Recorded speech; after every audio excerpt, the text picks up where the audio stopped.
ஒரு சூப்பரான மொறுமொறுன்னு நம்ம ஈவினிங் ஸ்நாக்ஸ் பக்கோடா செய்ய போகிறோம். ஒரு ஆனியனை நல்லா ஸ்லைஸாக அழகாக கட் பண்ணி எடுத்துக்கிட்டேன். 2 பச்சை மிளகா, கொஞ்சம் மல்லித்தழை, கருவேப்பிலை, 1 ஸ்பூன் இஞ்சி பூண்டு பேஸ்ட் ஆட் பண்ணியிருக்கேன். 1 ஸ்பூன் மிளகாய் தூள், 1 ஸ்பூன் தனியாத்தூள், 1/2 ஸ்பூன் கரம் மசாலா, தேவையான உப்பு ஆட் பண்ணி நல்லா பிசைஞ்சிக்கிறேன்.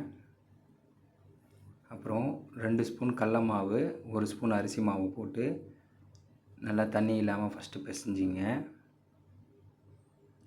சோம்பு 1/2 ஸ்பூன் ஆட் பண்ணியிருக்கேன். 2 பிஞ்ச் பெருங்காயம் ஆட் பண்ணி தண்ணி உப்பு செக் பண்ணி நல்லா பிசைஞ்சிக்கோங்க. பாருங்கள், இதேமாரி பிசைஞ்சு எடுத்துக்கிட்ட பிறகு எண்ணெயில் ஒரு பேனில் எண்ணெய் வச்சு சூடாக்கி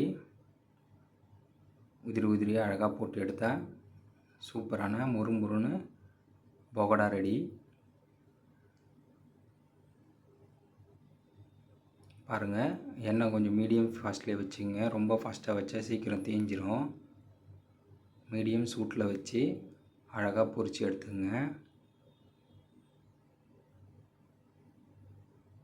இந்த அளவு போட்ட உடனே பபுள்ஸ் வருதான்னு பாருங்கள். எண்ணெய் கரெக்டான சூடு இது.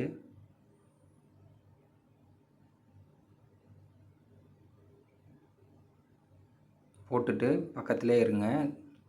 உடனே திருப்பி விடுங்க. இதோ பாருங்கள், உடனே வெந்துடும். இதேமாரி கலர் மாறினவுடனே எடுத்துட வேண்டியதான். அழகான காரமான evening snacks pakoda, onion pakoda வீட்டிலே ரெடி பண்ணி